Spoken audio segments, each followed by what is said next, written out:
Mi nombre es Juan Clayhuet, como habrán visto seguramente en la placa de difusión y demás. Vengo en este caso a acompañar a los profes que van a estar a cargo de la disertación de hoy. Obviamente darle a los que no son de la universidad y a los que son también la bienvenida a este espacio, donde van a trabajar con una cuestión muy específica, que es cuestiones vinculadas al nuevo Código de Procedimientos en materia penal, ¿no? Eh, Entiendo que los interesados en este evento y en las futuras actividades que se desarrollen en torno a esto, venimos del ámbito del derecho y sabemos la importancia que tiene, digamos, todo lo referido a lo que es procedimiento y todo el debate que tenemos siempre en torno a las diferentes normas o condiciones que se nos ponen dentro de un código de procedimientos como este o como otros. Así que entiendo que va a ser un encuentro muy rico y una serie de actividades que son muy ricas como para poder fortalecer nuestra habilidad profesional o nuestra actuación profesional. En mi caso, bueno, trabajo en la universidad, soy parte de la universidad del equipo de gestión de la Facultad de Derecho y Ciencia Política. Trabajo como director de las carreras de Ciencia Política y Relaciones Internacionales y como referente académico de la carrera de Abogacía. Así que por eso es cuando me convocaron, enseguida me sumé porque me parece que este tipo de propuestas tan específica capacitan en lo general que es la carrera de abogacía, capacitan en algo específico y profundizan, que creo que es muy necesario, ¿no? Así que para no robar más tiempo a los expositores, simplemente les presento a los profesores Luis Ducastela y Diego, y ahí temo equivocarme con el nombre, Carlos Meiser, después me corregirán si lo pronuncié bien, que son los especialistas en la temática y bueno, espero que los puedan aprovechar, ¿no? Que hagan las preguntas, todas las preguntas que quieran y aprovechen este espacio y los futuros espacios que se generen luego de esta charla. Así que bueno, bienvenido, profes, Diego, Luis, no sé si están por ahí. Sí, acá estoy. Sí, yo no, Hay muchísimas. me tendrían que habilitar la cámara que no la puedo encender. ¿Hay algún problema ahí de? Técnico. Sí, ahí está. Iniciar mi video. Ahí está. Ahí Muy está. bien. Bueno, Hola, bienvenidos buenas y tardes. lo Gracias, mejor. Juan. Muchísimas gracias. Muchas gracias por la invitación y por la presentación. Y muchas gracias a todos los participantes. Bueno, Diego, comparto, ¿querés que comencemos compartiendo? Sí, sí, así nos vamos organizando. Eh, Un segundo que hago una cosa y Mientras vuelvo. tanto, bueno, vamos a hablar de algunas cuestiones como muy estructurales del Código Procesal Penal Federal, que está poniéndose en vigencia en distintas provincias en distintas regiones de la Argentina y que suponemos que prontamente va a terminar en todo el país. Eh, Tenemos preparado una presentación con algunas cuestiones muy estructurales que nos interesa trabajar, sobre todo algunos cambios que trae y vamos a ir conversando. La idea es que ustedes tienen la posibilidad de levantar la mano para hacer preguntas, así que cualquier duda y cualquier pregunta que ustedes tengan, por supuesto que bienvenida y en la medida de lo posible nosotros la vamos a ir respondiendo. Ahí, Diego, ¿se ve la presentación? Sí, Yo no sí, la- se ve, ahí se ve. Sí, Bueno, paso a la siguiente entonces. dale.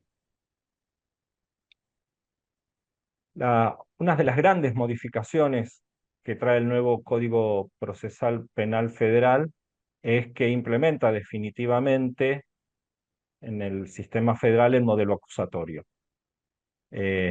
Abandonamos estos modelos mixtos o inquisitivos reformados y se implementa un modelo acusatorio. Este Código Procesal Penal Federal es de los que muchos llaman un código de tercera generación, ya la tercera etapa, las últimas etapas de reforma, entonces toma toda la riqueza de las reformas anteriores, trabaja sobre esas reformas anteriores, pero es más avanzado todavía en la instauración del modelo acusatorio. Si algunos de ustedes, no sabemos de qué lugares del país son, pero si alguno de ustedes trabaja en la provincia de Buenos Aires o litiga en la provincia de Buenos Aires, el Código Procesal de la provincia de Buenos Aires fue uno de los primeros, pero este supera aquel de la provincia de Buenos Aires en algunas instituciones y algunas formas de organizar el proceso. Y además de implementar el sistema acusatorio, esta implementación del sistema acusatorio va a traer dos grandes consecuencias. La gestión del caso por audiencias, va a aparecer la audiencia, ahora después vamos a ver que son distintas y varias las posibilidades de audiencia, pero va a aparecer la audiencia como la estrella, como la vedette, como la centralidad de la forma de trabajar. Y va a aparecer la idea, el concepto de caso sobre el concepto de expediente. Estas son, a mí me parece, las tres grandes ideas que trae este código. El sistema acusatorio y con él la idea de gestión de caso y la idea de audiencia.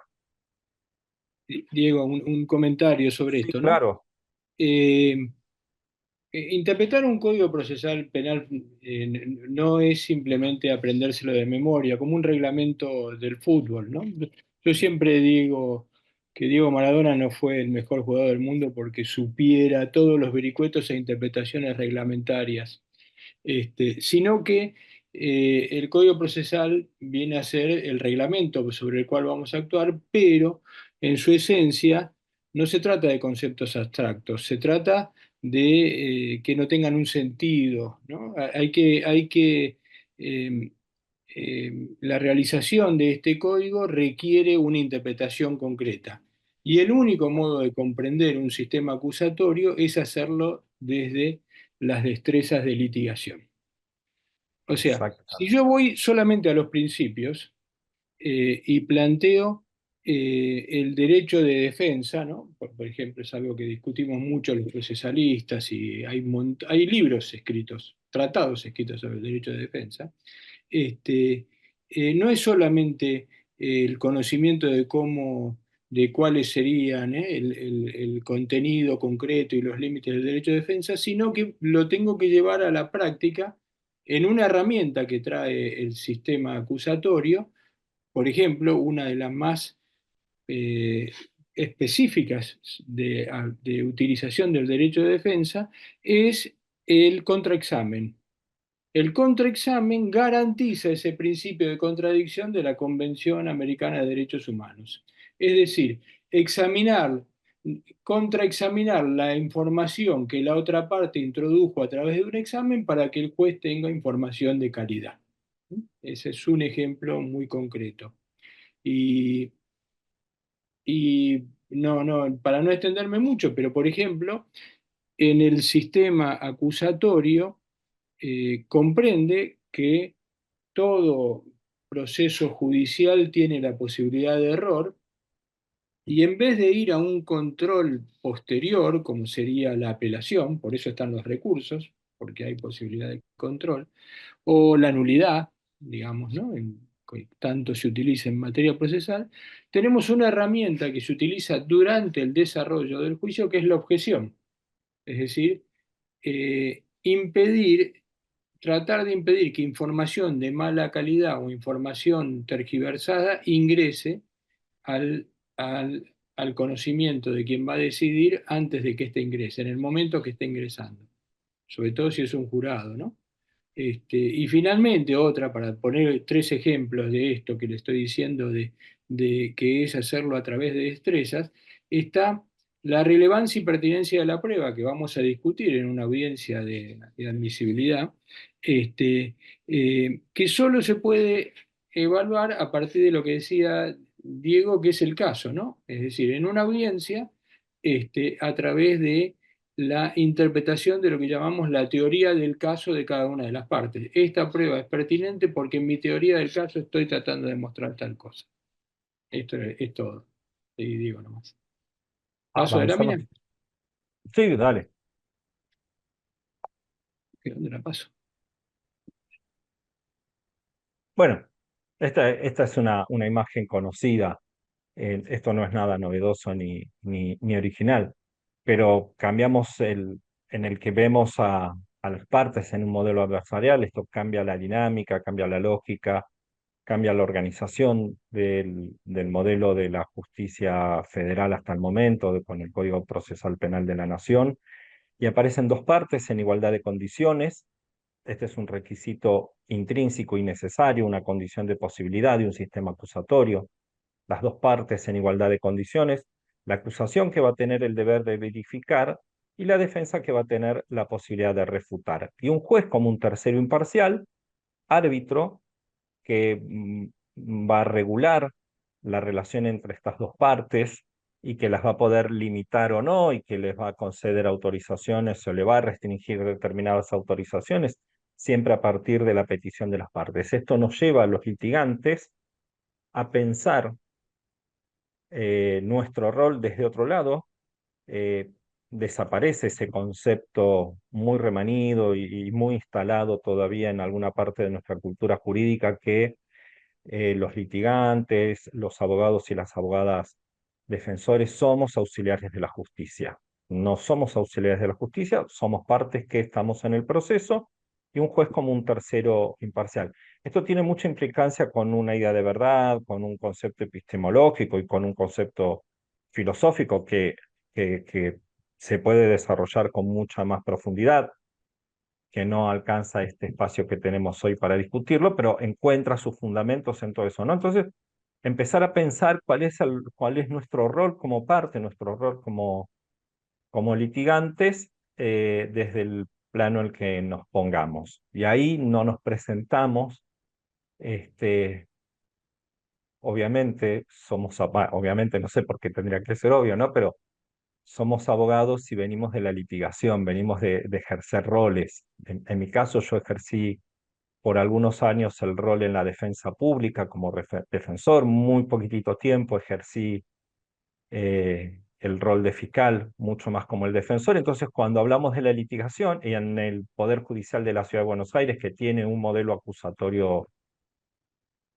puro, eh, este, entonces cuando pensamos estas cosas y cuando trabajamos sobre estas cuestiones, y trabajamos sobre ejemplos y hablamos sobre cuestiones, además de la formación académica y del conocimiento académico que esto podemos tener, que es lo que decía Luis hace un rato, conocer el código y conocer las teorías procesales, también conocemos la práctica en la litigación oral y esto es, a nosotros nos parece, y después al último vamos a hablar de quienes nos acompañan en esta formación, eh, que es importante la experiencia, tener experiencia en la litigación, ¿no? La formación académica y la experiencia en la litigación. Y bueno, ese soy yo, Diego. Sí, bien, Diego. Y fíjense que cuando uno ve esta lámina, se está representando lo que yo le decía, ¿no? Si el código es el reglamento, el litigio es un conflicto formalizado, pero cuando hablamos de esa formalización, no se trata de ese ritualismo del procedimiento escrito que tiene una incorporación de información por etapas geológicas, o sea, o cronológicas, digamos, que se va incorporando sin sentido, sino que acá se produce una dinámica entre la acusación que debe verificar, tratar de verificar el hecho que ocurrió y la defensa que tiene la posibilidad de refutar, y esto demuestra la dinámica del conflicto, ¿no? Es decir, la necesidad de que este sea un conflicto que se dinamice frente a un tercero imparcial.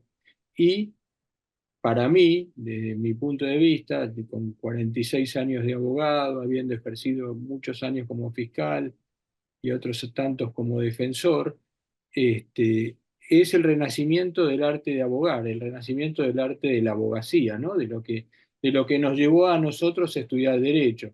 No quedarnos en la forma, sino ir a la esencia, que es este dinamismo del conflicto. Bien, bueno, acá aparece representado esto que habíamos hablado, ¿no? Aparecen bien definido el rol de las partes, la acusación que va a tener el deber de aportar la prueba que niegue la inocencia que se presume, y este va a ser su rol, y nadie debe, y cuando digo nadie hablo específicamente del juez, debe suplantar a la acusación en su rol y en su función de aportar la prueba que niegue la inocencia, y la defensa que va a tener el derecho a refutarla, esto de lo que ya habíamos referido, en igualdad de condiciones la, que la acusación, ¿no? Entonces, no solo las normas, sino las prácticas y las estructuras que doten también a la defensa pública o privada, esto es indistinto, de las mismas condiciones, de las mismas facultades que a la acusación para poder este, producir prueba que refute esa acusación. Si estas condiciones no se diesen, entonces estaría seriamente en cuestión el proceso, la calidad de la información que al proceso llegó, vamos a decirlo genéricamente, con un concepto demasiado englobante, eh, el debido proceso o la defensa en juicio. Pero esto hay que cuestionarlo, esto hay que trabajarlo, esto hay que pensarlo y esto hay que practicarlo. Sí, y concretamente, si litigar es transitar, ¿no? El conflicto en forma institucionalizada, como decíamos, y ahí tenemos los roles de dos partes, ¿no? La acusación debe aportar la prueba que niegue la inocencia, el derecho a refutarla en igualdad de condiciones de la defensa. Comienza a haber un compromiso de las partes con una regla, con algunas reglas, ¿no? Este, eh, ese compromiso político que está implícito en el Código Procesal Penal Federal es el principio, son algunos principios como el de actuar de buena fe. El litigante tiene una credibilidad y debe actuar de buena fe. Cuando el litigante viola esa buena fe, no solo puede ser sancionado por violar la buena fe, sino que pierde su credibilidad frente a quien va a resolver. Este, el principio de objetividad del Ministerio Público Fiscal, que tiene que ceñirse a una acusación objetiva y tiene que revelar toda la prueba y aquellas, aún aquellas que sirvan para refutar la acusación a la contraparte, si lo obtuvo. Y el principio de imparcialidad del juez, que pareciera ser que el juez se desdibuja porque están las partes en este litigio, en la dinámica, pero el juez debe garantizar todos esos principios de oralidad, inmediación, buena fe, a través de la conducción de la audiencia, ¿no? Y yo les pongo un ejemplo. Por ejemplo, está el artículo 134, inciso segundo, del Código Procesal, que es revolucionario, digamos. Nosotros que partimos de la prueba que se indica, testimonial, pericial, y sabemos, el código dice, además de los medios de prueba establecidos en este código, se podrán utilizar otros siempre que no vulneren derechos o garantías constitucionales y no obstaculicen el control de la prueba de los demás intervinientes. Fíjense la función del juez, la amplitud que tiene esta norma, ¿no? Sobre la admisibilidad de la prueba, ¿no? Esa Ujú. pertinencia, relevancia de lo que hablábamos, ¿no? Esto es para dar una idea de cuáles son los desafíos a los que se va a enfrentar quien va a litigar en un sistema acusatorio público. Avanzamos. Bien, y ahí aparece algo de lo que Luis ya había hablado y que habíamos hecho mención al principio, ¿no? Desaparece la idea de expediente como, como el lugar, como la herramienta, como el medio a partir del cual se toman determinadas decisiones que sean relevantes en el proceso, porque la toman las partes, porque la adopta el juez, y aparece el concepto de la audiencia. La audiencia como ese espacio en el que se va a intercambiar información, en que las partes le van a suministrar al tribunal, al órgano que tenga que decidir, información que consideren relevante, que van a aportar la prueba, que como Luis ya dijo, va a tener que ser pertinente y va a tener que poder ser admisible para que se tome la decisión. Entonces cambiamos el concepto de expediente, cambiamos la lógica de expediente como aquellos actos sucesivos y que se van acumulando y pensamos en términos de audiencia, ¿no? Es otra forma de pensar y de gestionar los conflictos. Ya no gestionamos expedientes, gestionamos conflictos y trabajamos en audiencias. Y hay múltiples audiencias en el proceso, ¿no? Es decir, Ujú. todo se hace oralmente en una audiencia y entre ellas tenemos la formalización de la investigación penal preparatoria, que es el acto por el cual se le hace saber a la persona que está sospechada, que se le imputa un hecho determinado, no un delito, sino los hechos y con la prueba que se tiene, y a su vez va a indicar el límite que tiene el Ministerio Público para entrometerse en la vida del imputado. Es decir, si yo le imputo a una persona haberle pegado al otro, no tengo nada que hacer revisando sus cuentas en el exterior, ¿no es cierto? Es decir, que la actividad de la Fiscalía va a estar limitada por el objeto de lo que va a investigar como intromisión en la vida privada del otro. La audiencia de medidas Esta audiencia, cautelares. Sí, perdón, dígame. esta audiencia de formalización, alguien puede decir, bueno, esto es como la actual indagatoria. Claro, pero esto es en presencia del juez, está a cargo del fiscal, es en presencia del juez. Si la persona estuviese detenida, se controla también la legalidad de la detención y se discute cómo fue la detención, si esta detención fue legal o no fue legal. Esto se hace, el código tiene establecidos plazos cortos y se hace frente al juez. Esto es una innovación, es muy diferente a lo que se venía haciendo ahora. Y Sí, después decías, bueno, la medida cautelar. no, sí, pero además diciendo esto que decías vos, hay un punto que tenemos que ver. Eh, no es, no significa un cambio de nombre, que lo que antes hacía el juez ahora lo No, hace el fiscal. El fiscal tiene no, una no, no. función distinta a la del juez, con un límite que es el principio de objetividad, pero obviamente tiene un interés de persecución, la defensa la de refutar y el juez de controlar. Y esto se produce en esa dinámica de la audiencia, ¿no? No es un cambio de nombre. Ahora sí, ahora esto que hacía yo como juez, que ordenaba un allanamiento y que disponía que me envíen los mensajes, y yo ahora lo hace el fiscal. No, no, no es así No, solamente. no, es otra cosa.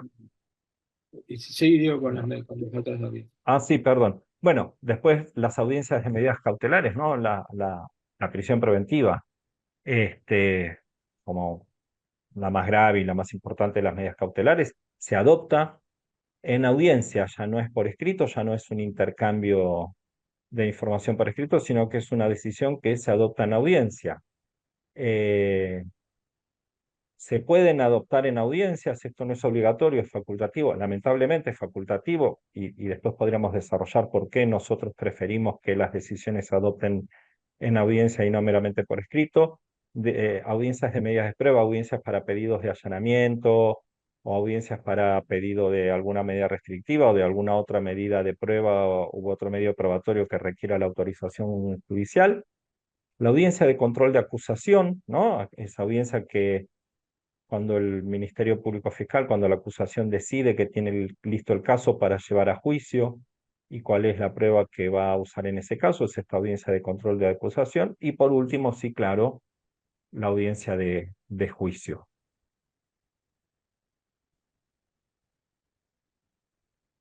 Y ahí cuando vemos las audiencias, vemos que aparecen multiplicidad de audiencias y no solo distintas audiencias para distintas cosas, sino distintas formas de audiencias, unilaterales, bilaterales y multilaterales, adversariales o consensuadas.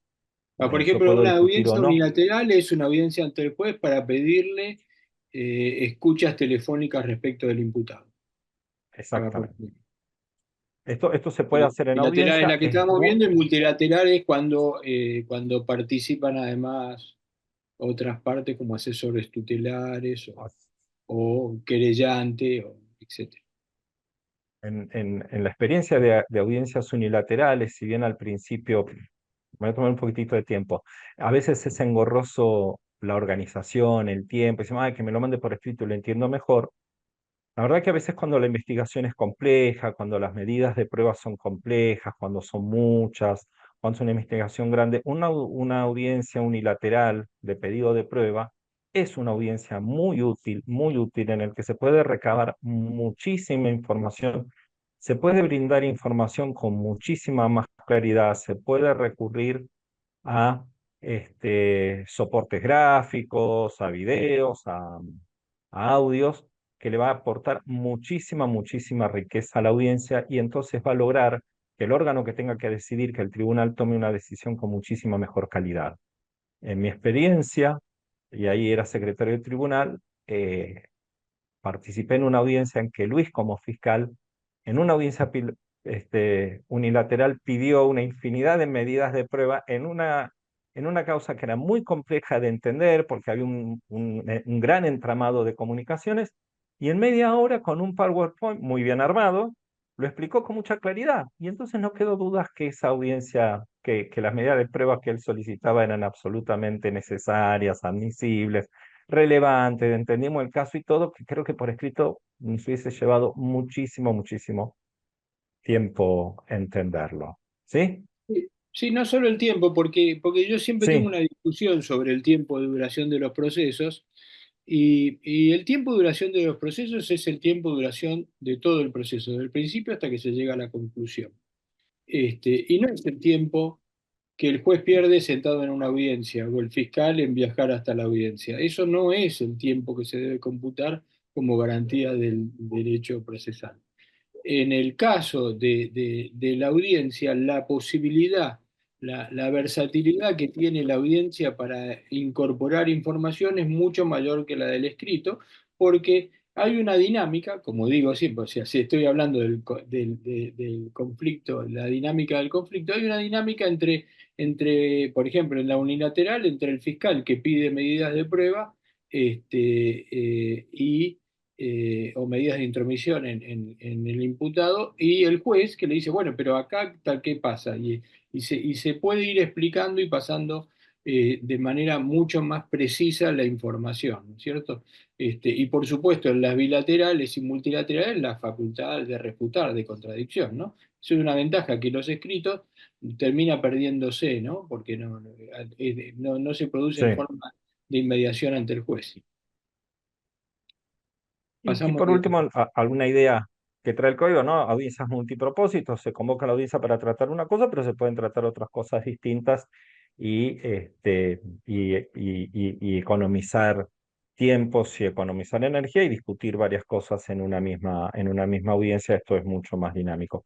Y todo esto pensado siempre también desde la perspectiva del jurado, que si bien todavía no está vigente en el sistema federal, más tarde que temprano seguramente esto va a estar vigente. Entonces, siempre nos estamos planteando esto frente a una perspectiva del jurado que desde nuestro punto de vista es, bueno, la mejor calidad de información es la que le debo llevar al jurado.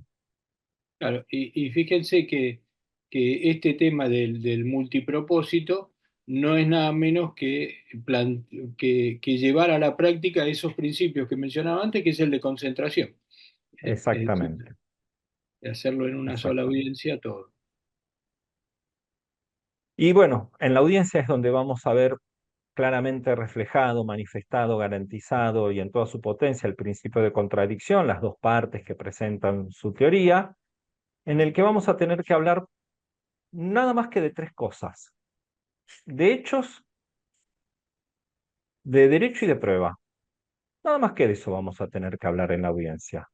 Vamos a tener que presentarle al tribunal los hechos, vamos a tener que alegar con relación al derecho que nos asiste y cuál es la prueba, cuál es la evidencia que nos permite afirmar lo que estamos afirmando. Esto van a ser las tres patas más fuertes sobre las que nosotros nos vamos a tener que parar al momento de llevar a cabo una audiencia.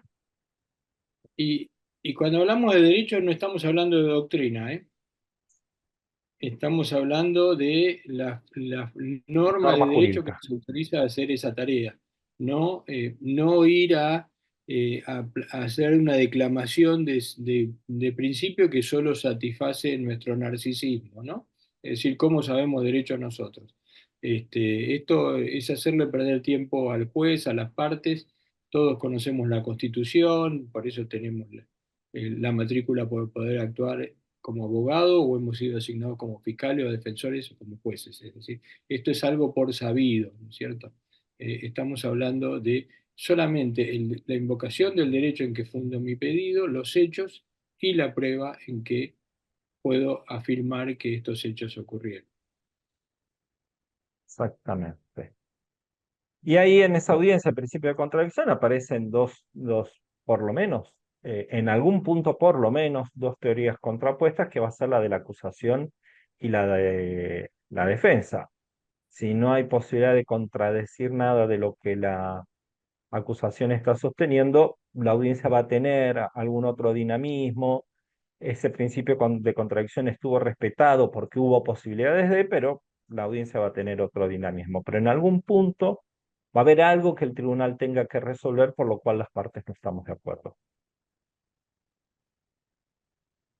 Y ahí, explícalo vos, Diego, esto que... Sí, esto parece un meme, es un meme, ¿no? Pero digo, acá va a cobrar sentido esto depende de la perspectiva desde lo que se lo mire. Esto lleva un poco de desarrollo y con esto trabajamos un poco más, pero bueno, esto significa que cada parte va a ir con su teoría, con su visión del fenómeno, con sus pruebas para tratar, no es una discusión de café, porque si no cada uno dice lo que tiene ganas y se acabó el asunto y hay reglas éticas que cumplir, además de normas procesales y normas legales, sino que cada parte va a brindar desde su perspectiva una teoría y va a aparecer el juez, este tercero imparcial, que va a resolver el conflicto. Más o menos de esto es una forma diferente de graficar esto que entiendo por el principio de contradicción. La posibilidad de pararme desde otro lado y decir algo también plausiblemente verdadero.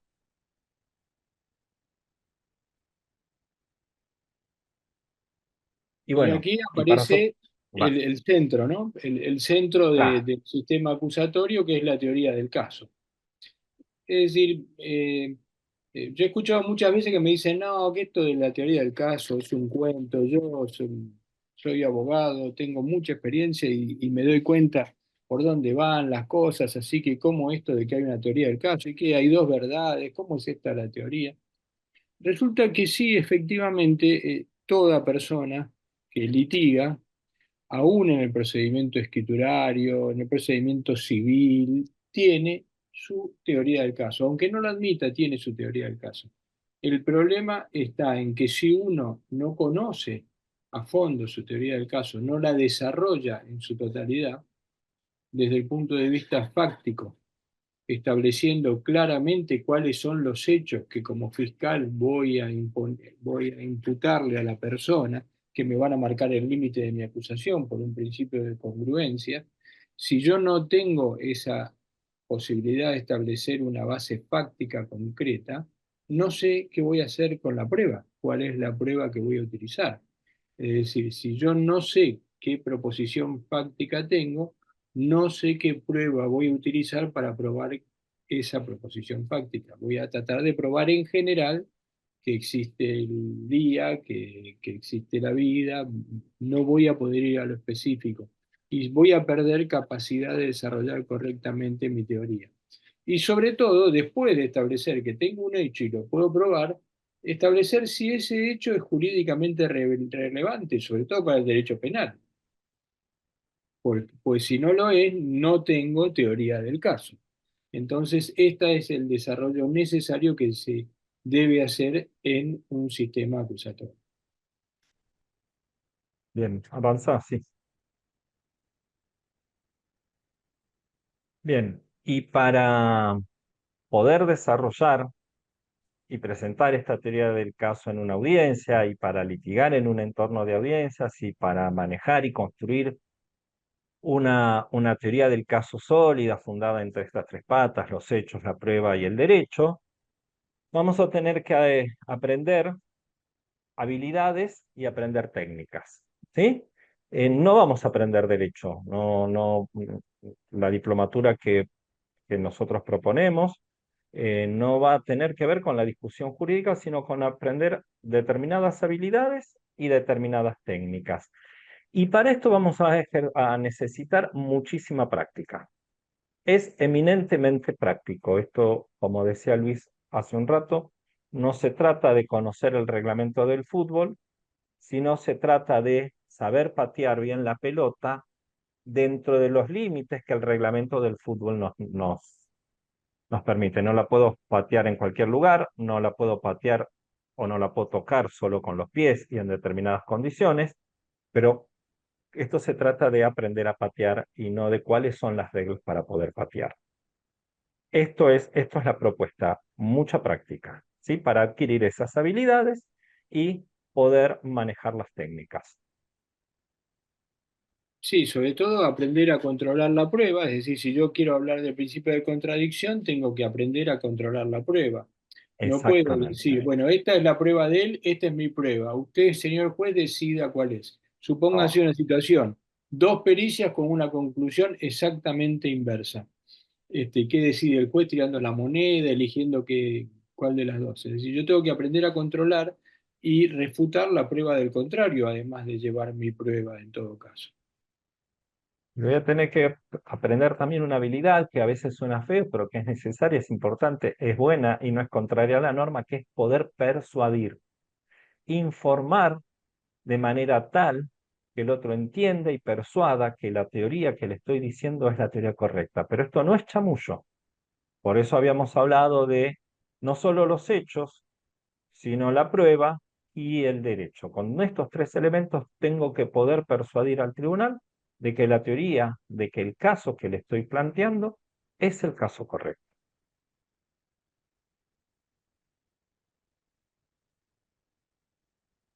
Bien, Acá, y esta es la propuesta, ¿no?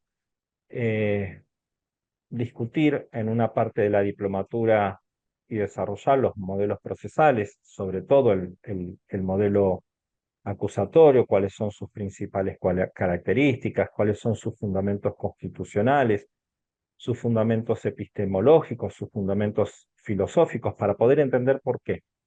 ¿Sí? Eh, Luego un módulo, este te gusta siempre explicarlo a vos, Luis, el de las habilidades para la oralidad. sí, digamos, la oralidad es un ejercicio que no lo utilizamos más que socialmente. Nosotros no utilizamos la oralidad desde un punto de vista técnico. Es decir, conversamos, charlamos de una manera cuando hablamos con amigos, charlamos de otra manera cuando hablamos con nuestras parejas o nuestros hijos, es decir, desde una posición, desde un lugar, ejercemos distintas formas de oralidad y por supuesto hablamos de otra manera cuando estamos con un conflicto con otro, ¿cierto? Es decir, la oralidad requiere no solo no es retórica, ¿eh? No es aprender actuación, teatro, aunque Diego es actor, digamos, tiene como hobby, actúa, pero yo no, yo soy muy queso en eso.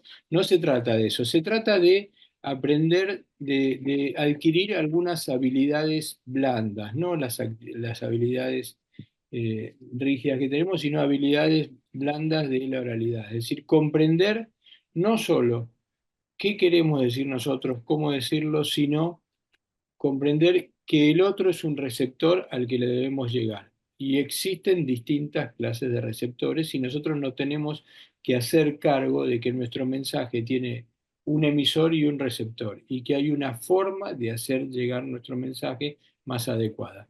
Es lo mismo que Por tiene e- un cirujano respecto de las técnicas para hacer una incisión. Exactamente. Es decir, se Digo, por trata. eso pensábamos en el entorno del jurado, cómo me comunico con 12 personas diferentes, cómo transmito ese mensaje con 12 personas diferentes. Lo peor que puedo creer yo es estar en la creencia de que esas 12 personas entienden y piensan las cosas como yo. Ese es el peor error mío, digamos, ¿no es cierto? Ujú. Entonces tenemos una coach que va a dar esta clase sobre habilidades para la oralidad, que además tiene experiencia en coachear a fiscales y defensores en juicios por jurados, ¿no? Sobre todo en la provincia de Buenos Aires, es decir, de Y que varias. aparte es abogada y que Es entonces abogada, por entiende supuesto. cuál es la cuestión jurídica, ¿no? Tiene, Claro.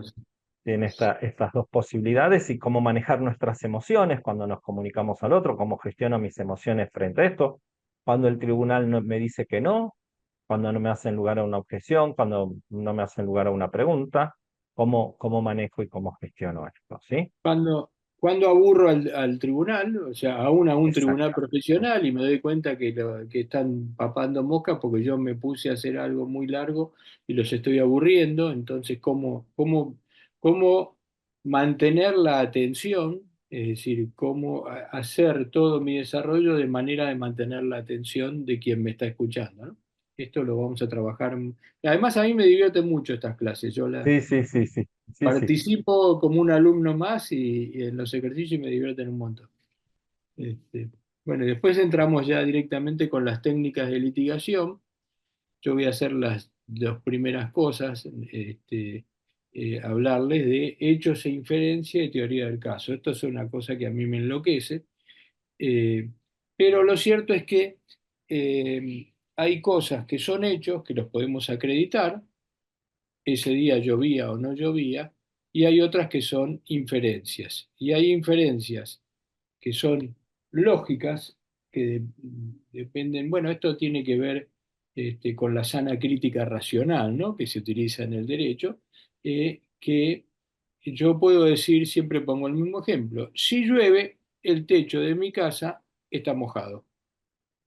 Ahora, si el techo de mi casa está mojado, no quiere decir que llueva. No necesariamente la única inferencia posible es que llueva. Pudo haber rebalsado el tanque de agua.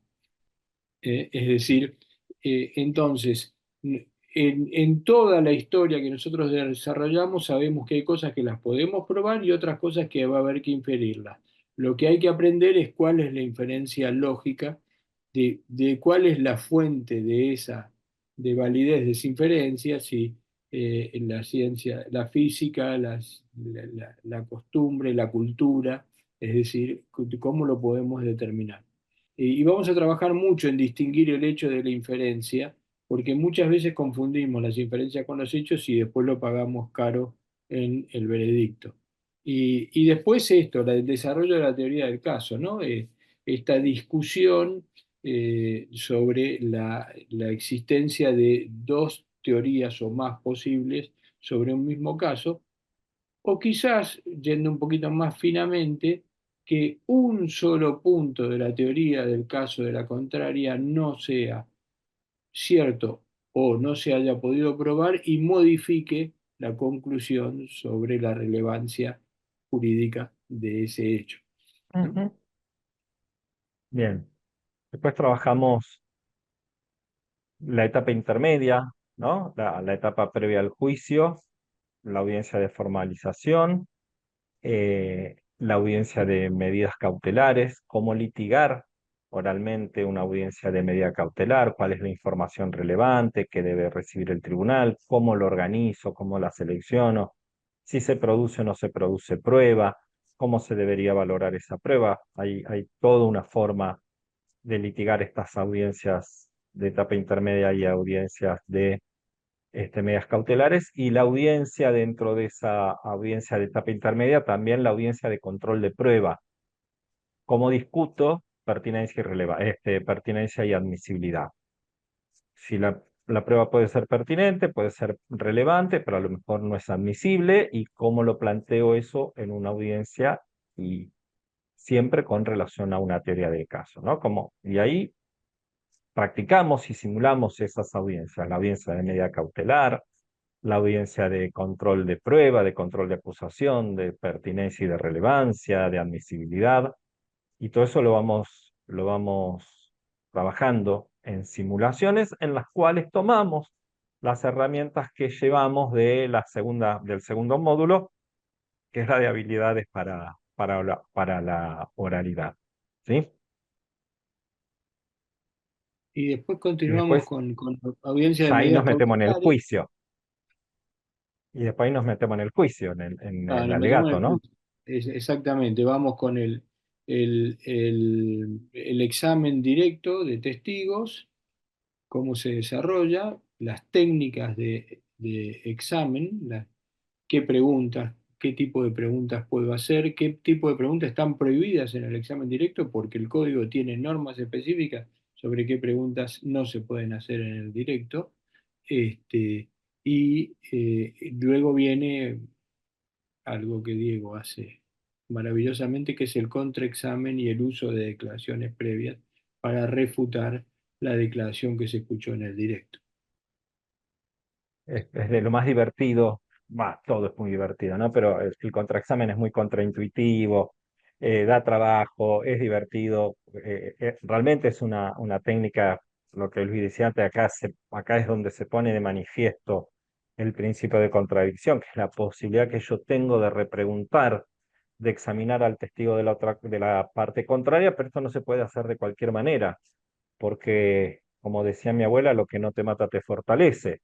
Entonces, si yo le hago una pregunta al testigo de la parte contraria, que no es favorable a mi teoría del caso, que no es favorable a mi caso, y lo único que logro con eso es reforzarlo y sostenerlo en su teoría, lo estoy fortaleciendo. Entonces, Hay una técnica, hay una manera de preguntar y de formular estas preguntas, que hay que practicarla y que hay que aprenderla y que hay que practicarla y que hay que incorporarla, que me va a permitir llevar a cabo esas preguntas, ¿no? Y después, por último, no presentar la prueba material y la prueba documental ante el tribunal. Cómo lograr que esta prueba hable y cómo ser persuasivo en la presentación de esta prueba. Sí, No es en el solamente contraexamen, mostrarla. Diego, está el tema del contraexamen, examen y contraexamen de peritos, Sí. y peritos y testigos expertos, podríamos decir, porque hay algunos testigos que Ujú, tienen ujú. expertise, y que es el plato fuerte de la litigación, aprender a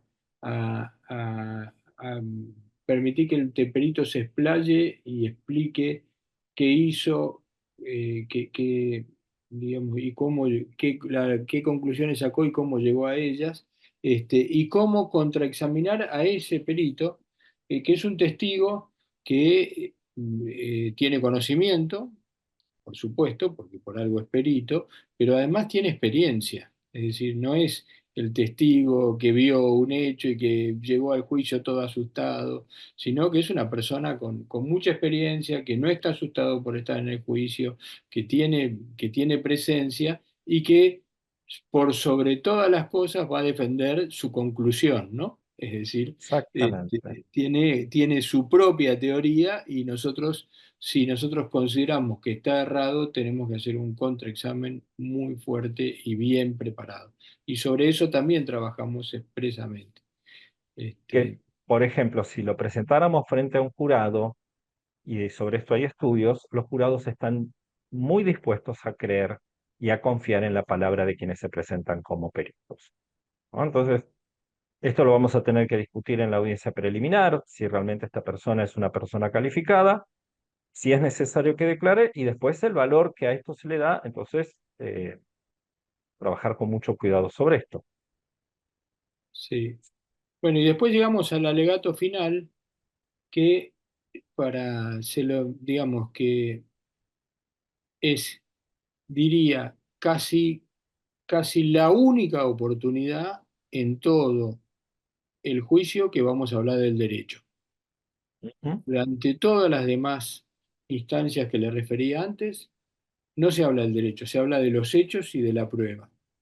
Recién en el alegato final, puede ser que en algún momento por alguna incidencia terminemos hablando del derecho, pero normalmente lo lógico es que recién en el alegato final el litigante tenga que vincular los hechos y la prueba con el derecho para pedirle al tribunal o al jurado una conclusión sobre la eh, culpabilidad o inocencia respecto de un delito. Sí, y esto no son esas cosas grandilocuentes y escenográficas y cinematográficas que vemos en la tele o en el cine. El alegato final es algo que se prepara, que hay técnicas para hacerlo, que hay formas de hacerlo, que no es un ejercicio de oratoria, que no es un ejercicio de histrionismo, que de ninguna manera se puede improvisar y que tiene un objetivo muy claro, es que es persuadir al tribunal de que todo esto que hicimos está bien hecho y que nuestra teoría del caso es la que está aprobada, nuestra teoría del caso es la que está acreditada. Entonces, es muy interesante trabajar sobre eso, derribar algunos mitos, esto, yo hablo muy bien y soy muy histriónico. Bueno, sí, está bien, pero la verdad que con esto no alcanza. Si no te da miedo hablar en público, tenemos un paso ganado, pero hacen falta técnicas. Esto es una cuestión técnica, ¿sí? Y luego tenemos un módulo pensado exclusivamente en el jurado. Algunas de estas habilidades, la del alegato, por ejemplo, tanto el alegato inicial, que es cuando presento mi caso, el alegato de clausura, van a requerir alguna, alguna, algún ajuste cuando pienso si tengo que litigar frente a un jurado y no frente a un tribunal técnico, tengo que cambiar el lenguaje. Hay cosas de las cuales no voy a poder informar al jurado porque la ley me las prohíbe, y aparece una audiencia que, que no tiene código, que es la audiencia de selección o deselección o la audiencia de voir dire, son audiencias que exclusivamente existen en el sistema de jurado y que tiene una técnica muy especial, muy propia para llevarse a cabo y que también la vamos a trabajar, la vamos a simular, la vamos a analizar y sobre todo la vamos a simular, ¿no? Y que es Y bueno, y que es un pensar, ejercicio de examen y contraexamen, digamos, también, claro, en pero definitiva, pero al jurado. con unos objetivos muy claros, unos objetivos muy precisos. Y después, bueno, cuáles son las características, las grandes características del jurado. Sí, sobre todo el tema de la valoración de la prueba y por lo tanto en ese alegato final el famoso checklist de pasarle la película de vuelta, Exactamente, ¿no? la Al- película al jurado. ¿Sí? Y por último, terminamos trabajando, generalmente en 2 jornadas, con la simulación de la audiencia de juicio. Trabajamos durante todo el curso con un caso en el que hay testigos y entonces con estos testigos hacemos los exámenes, los contraexámenes, pedimos medidas de prueba, solicitamos medidas cautelares y luego hacemos al final del curso la audiencia de simulación en la que participan todos y hacen distintos roles, el alegato inicial, algún examen, algún contraexamen, objeciones, eh, el alegato final, incorporan prueba, lo que sea, y este es el final del curso. que es un ejercicio que tiene, después van a ver las reglas que tiene para el desarrollo del caso, pero que tiene una regla básica y es actuar como si ustedes estuvieran ya frente al tribunal, en el juicio, frente a la contraparte. No se admite nada que esté fuera, que no se podría decir en un juicio real. Es decir, ustedes tienen que llevar el caso como se llevaría. Es una simulación en serio, es una simulación tal cual, el ensayo final de la obra. Sí, ahí nosotros durante las prácticas, durante el curso interrumpimos, no, hacelo de nuevo, a ver, intentalo por este lado, fíjate si lo haces por allá. En esta simulación final no decimos nada, ya ustedes simulan como si fuese la realidad. ¿Sí? Y bueno, y durante todo el desarrollo del juicio, con estos que es las audiencias, ahora hay una lámina más que habla de esto, ¿no? Sí, sí. Eh, bueno, los Ah, profesores no, son, este es otro. eh, Después, sí, Andrea después. Pisani, El que es profesor es Diego abogado. Calomaiza, que es un gran jurista, que tiene mucha experiencia, no solo como litigante, sino como docente en litigación. Es capacitador de la Procuración General de la Nación en este sistema de implementación del Código Procesal Penal Federal en distintas provincias, ya no me acuerdo en cuántas, pero Santa Fe, Chubut, no sé dónde estuviste, en Mendoza, en En Salta, Mendoza. Sí, ha estado ahora capacitando. voy a, y ahora pronto a Mar del Plata y a Bahía Blanca, que son las Bueno, jurisdicciones que ya se vienen. cuando se vienen las jurisdicciones ampliando, o sea, se van ampliando jurisdicciones donde se pone en funcionamiento el código, la Procuración confía en las clases de Diego y otro profesor más. Andrea Pisani, que es la que yo le digo que es abogada y es Bueno, te coach. presento a vos entonces, Luis, esperá. Luis fue mi maestro, me enseñó mucho de litigación, me enseñó desde la práctica, porque lo vi litigar, con mucha destreza, con mucha técnica, con mucha precisión, y esto me llamó la atención, y después yo fui alumno en algunos cursos con él y ahora tengo la alegría y el honor de ser su colega. Se formó mucho en litigación en Chile, en el Centro de Justicia de las Américas, fue de los primeros que se empezó a formar en litigación. Tiene mucha experiencia, cumplió los 2 roles de fiscal, era un fiscal implacable, muy preciso, no analizaba muy bien los casos que llevaba a juicio y realmente los casos que llevaba a juicio eran casos sólidos. Y también litigó como defensor general en la ciudad de Buenos Aires, y también imprimía esta cuestión de la litigación en su trabajo como defensor general. Has enseñado litigación en otros países, también has viajado para enseñar litigación, has observado modelos jurídicos diferentes, has observado audiencias propias, audiencias de otros lugares, y has formado. Así que eh, esto no es para autohalagarnos, sino esto que decíamos, nos parece que es un principio básico que quienes enseñemos litigación litiguemos, ¿no? Porque litigar desde el libro, litigar desde la teoría es posible, pero falta la experiencia. Y esto es insistimos otra vez con lo mismo. Nos falta no alcanza con que yo explique cómo se patea un penal.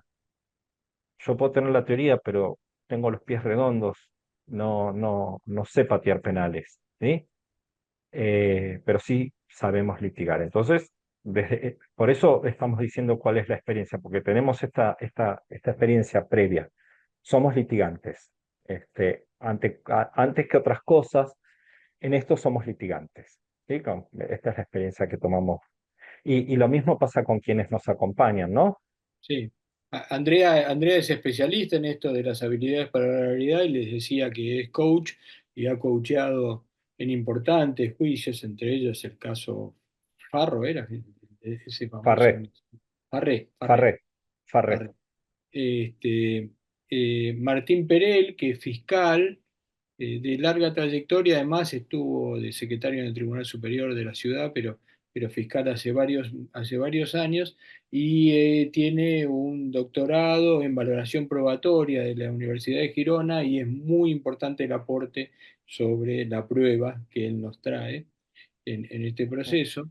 Adrián Dávila, de dilatada trayectoria como fiscal en la justicia, larguísima, pero como fiscal especializado en violencia de género, y un gran litigante y que nos va a traer la experiencia de los alegatos de apertura y de clausura y el trabajo sobre eso que él hace, y normalmente luego hace las veces de juez en la simulación final. Eh, y tanto Adrián como Martín, con mucha experiencia, porque cotidianamente litigan en un sistema acusatorio en la Ciudad de Buenos Aires, Adrián, por ejemplo, trae sus propios videos. Entonces él muestra alegatos y explica por qué hizo lo que hizo, y a veces alegatos que él reconoce que estuvieron muy bien, y alegatos que él mismo se critica y dice, bueno, yo hice esto y hubiese estado mejor que hiciera aquello, aunque el resultado fue bueno. Entonces, trabajamos sobre material real, no sobre supuestos. Adrián se anima a mostrar su propio trabajo, ¿no? Y a Muy que lo valiente, sí. critiquemos y lo comparte. Esta es una gran fortaleza de Adrián. Se anima a mostrarse y a que lo critiquemos. Bien.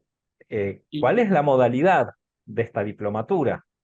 Son 120 horas totales. Y la dividimos en dos partes, 60 horas sincrónicas prácticas, sobre todo práctica, y pretendemos hablar, si bien nos gusta hablar lo menos posible de teoría, queremos hacer sobre todo hincapié en la práctica, que desarrollen las destrezas, las habilidades, y las otras 60 horas asincrónicas.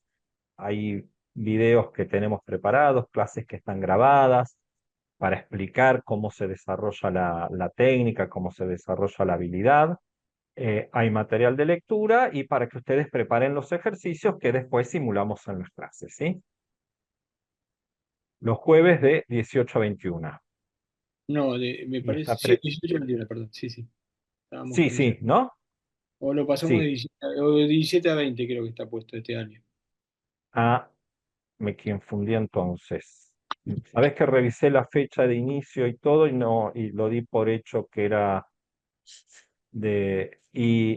está previsto que iniciemos el 15 de mayo hasta el 2 de octubre con un receso para las vacaciones de invierno.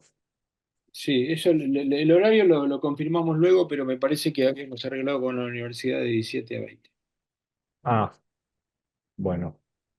Bueno, Eh, ¿alguna ¿Alguna pregunta? pregunta? ¿Alguna duda? Nos parece que no, Diego. Bueno, nos despedimos. Bueno, bueno, muchas gracias entonces por habernos acompañado. Esperemos que les haya resultado útil. Muy bien, hasta luego, gracias.